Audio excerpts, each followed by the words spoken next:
Hello everybody, and Beatles fans, we have two 50th anniversaries this year to celebrate. The 50th anniversary of the White Album. Is something going to come out? Are we going to get that box set? We don't know yet. But it's also the 50th anniversary of their third feature film. Technically their fourth if you count Magical Mystery Tour. The animated feature, Yellow Submarine. And I'm going to be talking about that. But first, my name is Brian Hussar. And on this channel, I talk about my passions, which are the Beatles, music, movies, and musical theater. And if you like what you see, I'd appreciate if you give me a subscribe and spread the word. And if you like the video, give me a huge thumbs up. Yellow Submarine. This is the Blu-ray, which came out in 2012. Beautiful 4K restoration that they did by hand, frame by frame. Yellow Submarine as an animated film over the years has become influential. Just ask Pixar's John Lasseter. I saw the film on television in the fall of '85, and then I got the VHS that came out in the fall of 1987. Got it for Christmas of '87, actually. But what do I think of Yellow Submarine? I think it's a masterpiece. I think it's a classic film.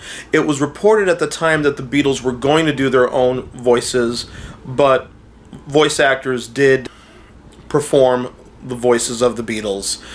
I can't list all of them right now. I can't think of them off the top of my head, which is a failing of mine, so I do apologize. But the Beatles did agree to appear in a cameo appearance at the end of the film and provide 4 songs.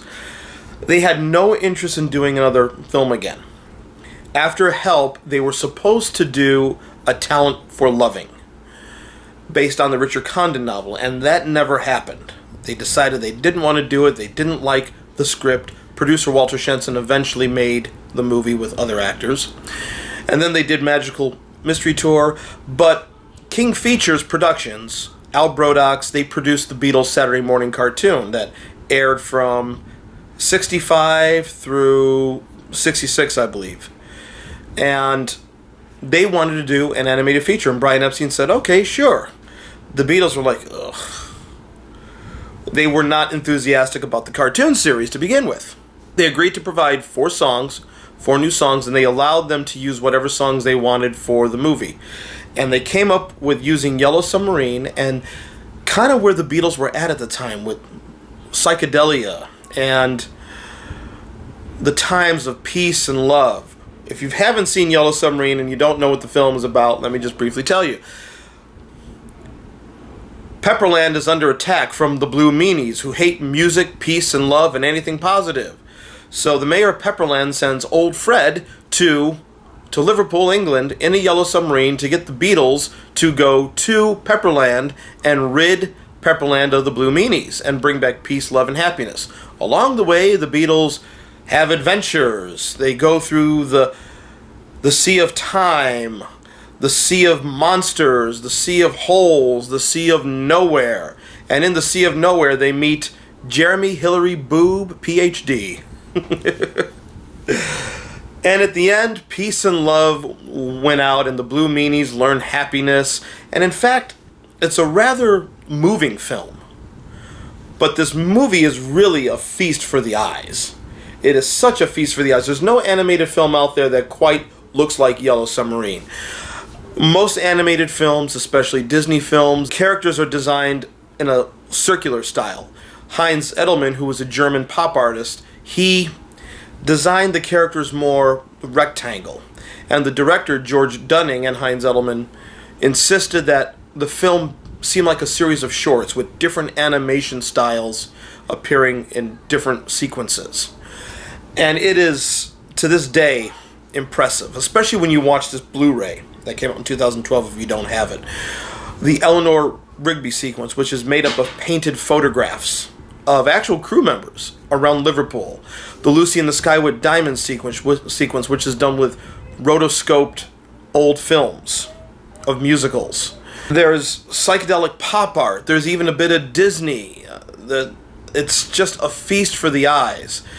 And the interesting thing about Yellow Submarine is that it was a big hit on both sides of the Atlantic. And it got Disney freaked. I'm serious. I don't think Disney ever came out and said that, but Disney, if you know anything about Disney, and I love Disney, especially at that time, they liked to be the kings of animation. They liked to be the only ones doing things.